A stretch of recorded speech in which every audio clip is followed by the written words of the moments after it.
Le culte de l'hypersensibilité. Je voudrais faire la différence ici entre sensibilité et hypersensibilité.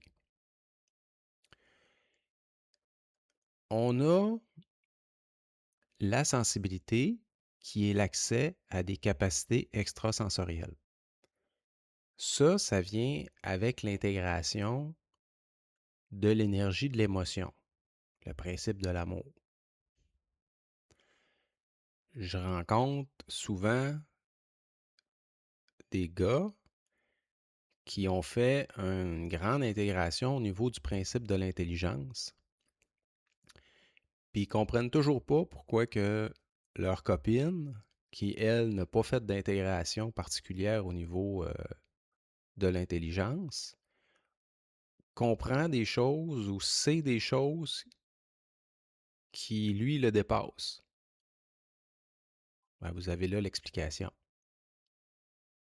C'est parce que lui, il se coupe de l'émotion au lieu d'intégrer cette énergie-là qui va aller transmuter les cellules et qui va apporter cette sensibilité-là. Puis là, je dis homme-femme, et je fais un amalgame, mais c'est généralement le cas, mais ça peut être inversé aussi. J'ai déjà vu ça. Donc, accrochez-vous pas à ça. Après ça, l'hypersensibilité. Moi, ce que j'observe, c'est souvent des gens qui s'enorgueillissent d'avoir une hypersensibilité. Or, l'hypersensibilité ici, ce que je veux dire par ça, c'est une sensibilité qui nuit à votre vie, qui fait que vous n'êtes plus capable d'aller en public, qui fait que vous n'êtes plus capable d'aller dans des endroits bruyants. Tout ce qui nuit à votre vie, c'est une hypersensibilité. Et une hypersensibilité, c'est une accumulation d'énergie au niveau du corps astral. Pourquoi ça s'accumule au niveau du corps astral?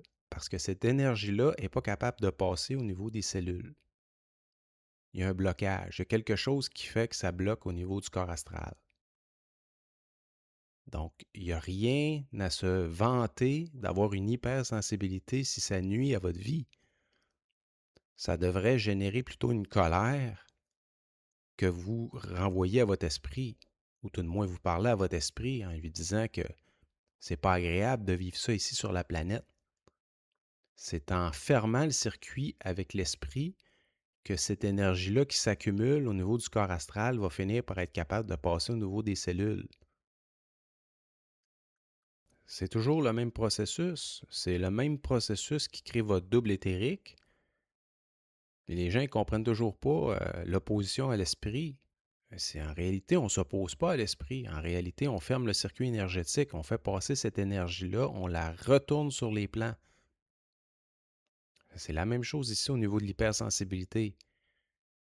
Si ça vous génère une colère, ben vous la renvoyez vers votre esprit. Si ça ne vous génère pas de colère, ben il faut au moins minimum y parler, puis dire que c'est pas agréable, puis que ça ne vous tente plus de vivre ça. Puis vous continuez sans relâche jusqu'à temps que ça soit réglé.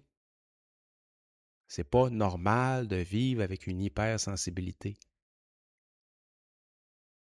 Une sensibilité, par exemple, si vous avez la capacité de sentir les autres personnes quand vous êtes au supermarché, si vous n'êtes pas capable de le couper, c'est un problème.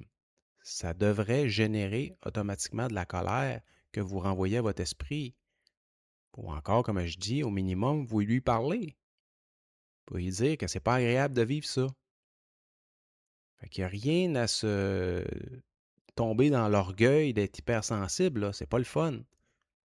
Vous devriez vous opposer à votre esprit en rapport avec ça, pour qu'un jour, cette énergie-là, vous soyez capable de l'intégrer. Et là, je ne peux pas vous terminer ça sans vous parler de la vulnérabilité. Parce que le problème peut aussi être du côté que vous n'êtes pas capable d'aller dans la vulnérabilité face à l'autre. Est-ce que vous écoutez ce que les autres vous disent? Est-ce que vous êtes capable de vous remettre en question?